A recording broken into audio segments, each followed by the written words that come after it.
Halo siswa sekalian, selamat berjumpa kembali dalam pelajaran fisika kelas 11. Kali ini kita masih di KD 3.8, gelombang mekanik, dan ini adalah bagian ke-4A.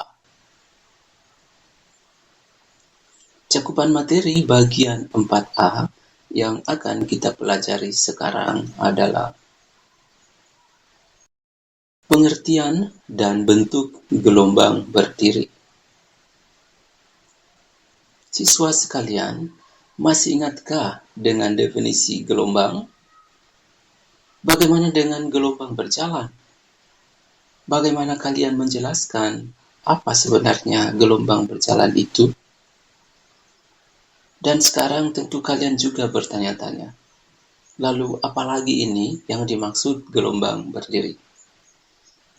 Pikirkanlah sejenak, kita akan mereview kembali dua pertanyaan di atas dan melanjutkannya dengan gelombang berdiri.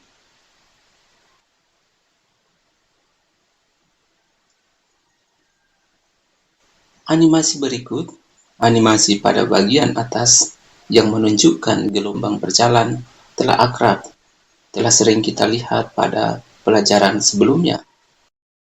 Dan pada bagian bawah gelombang berdiri juga diberikan animasi. Sekarang bandingkanlah kedua animasi ini. Apa perbedaan gelombang berjalan dan gelombang berdiri? Pada gelombang berjalan, kita telah mendefinisikan bahwa gelombang sebenarnya adalah getaran yang merambat dalam medium, dan gelombang berjalan adalah rumusan simpangan dari suatu titik yang dilewati oleh gelombang dalam medium. Nah, sekarang bagaimana dengan gelombang berdiri? Mari kita lihat perbedaannya.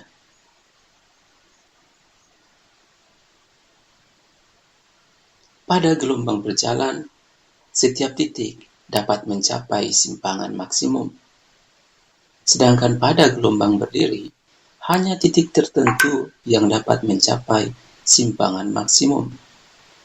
Pada animasi ini, hanya titik yang sejajar dengan titik berwarna merah yang bisa mencapai simpangan maksimum. Perhatikan gelombang berjalan. Semua titiknya pada saat tertentu akan mencapai simpangan maksimum. Perbedaan kedua, setiap titik pada tali yang di dalamnya ada gelombang berjalan dapat mencapai simpangan Y sama dengan 0 atau berada di titik seimbang. Sedangkan pada gelombang berdiri, hanya titik tertentu juga yang dapat berada pada simpangan Y sama dengan 0 atau berada di titik seimbang. Dalam animasi di atas, titik berwarna hijau adalah titik yang selalu memiliki simpangan sama dengan 0. Gelombang berjalan didefinisikan sebagai getaran yang merambat dalam medium. Lalu gelombang berdiri muncul dari perpaduan gelombang datang dan gelombang pantul dalam satu medium. Bukan berarti gelombang berdiri tidak berasal dari getaran. Gelombang berdiri juga berasal dari getaran. Tetapi ketika getaran itu terpantul dalam medium yang sama dan bertemu dengan gelombang datang, maka terjadilah gelombang berdiri.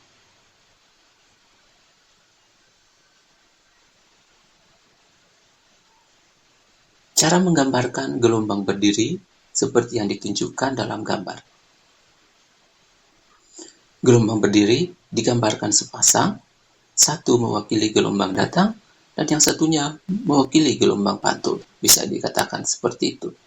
Namun, penampakannya juga memang seperti dalam gambar di atas. Perpaduan gelombang datang dan gelombang pantul dalam medium, inilah yang disebut gelombang berdiri. Bagian yang selalu maksimum disebut perut, dan bagian gelombang yang selalu simpangannya 0 disebut simpul. Perut gelombang adalah titik pada gelombang yang bisa mencapai simpangan maksimum. Sedangkan simpul gelombang adalah bagian pada gelombang yang selalu simpangannya nol. Jadi perut gelombang bisa mencapai simpangan maksimum, tidak selalu. Tetapi kalau simpul gelombang selalu simpangannya nol. Kemudian satu panjang gelombang adalah jarak dari perut pertama sampai ke perut ketiga. Atau bisa juga simpul pertama sampai simpul ketiga. Jarak antara simpul pertama sampai simpul ketiga. Jadi pada gelombang berdiri, satu panjang gelombang bisa memuat 3 simpul dan 2 perut. Bisa juga 2 simpul dan 3 perut. Inilah satu gelombang pada gelombang berdiri. Sedangkan pada gelombang berjalan, kita bisa mengingat bahwa satu gelombangnya terdiri dari satu bukit, satu lembah. Sedangkan pada gelombang berdiri, bisa 3 simpul tambah 2 perut. Bisa juga 2 simpul tambah 3 perut. Sekarang yang muncul di layar ini adalah setengah gelombang. Ini adalah setengah gelombang berdiri. Bentuk lain setengah gelombang adalah seperti ini. Setengah gelombang. Kemudian ini adalah seperempat gelombang. Dan ini adalah 3/4 gelombang.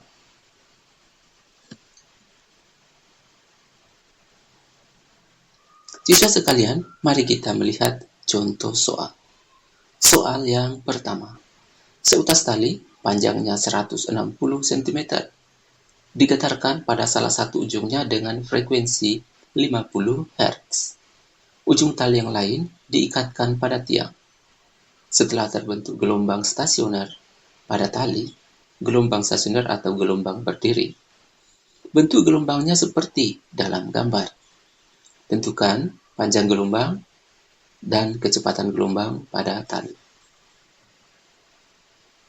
Mari kita selesaikan. Dari soal diketahui bentuk gelombang seperti ini dan panjang tali 160 cm serta frekuensi 50 Hz. Ditanyakan lambda dan V. Pada tali terbentuk 2 gelombang. Jadi 2 gelombang adalah 160 cm. Satu gelombangnya 80 cm. Jadi panjang gelombang 80 cm atau 0,8 meter. Kecepatan gelombangnya adalah lambda kali F. 80 kali 50, 4000 cm per sekon. Atau 40 meter per sekon. Soal kedua. Perhatikan gambar berikut.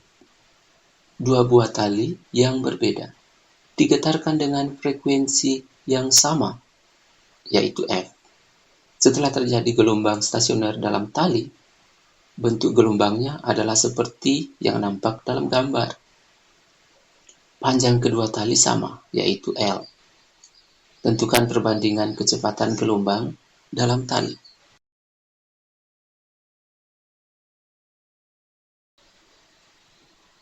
Nah, penjelasannya, dari soal diketahui gambar gelombang, kemudian informasi lain, panjang tali sama, dan frekuensi getar sama.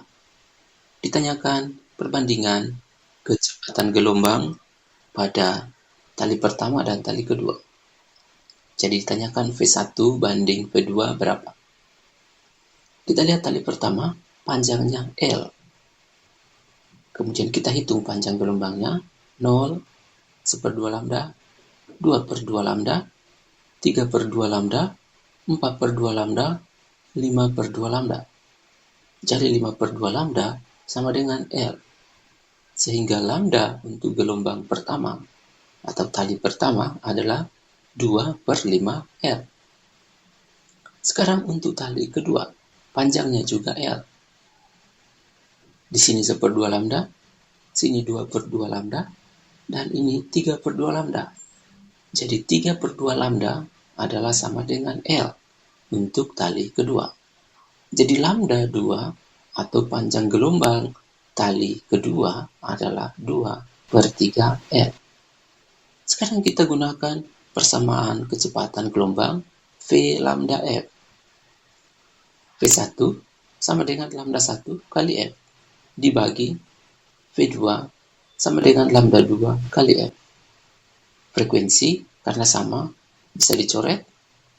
Kita mendapat lambda 1 diganti 2/5L, lambda 2 diganti 2/3 L, L-nya dicoret, dan hasilnya 2 dengan 2 habis, jadi 3/5. Jadi jawabannya adalah V1 banding V2 sama dengan 3/5.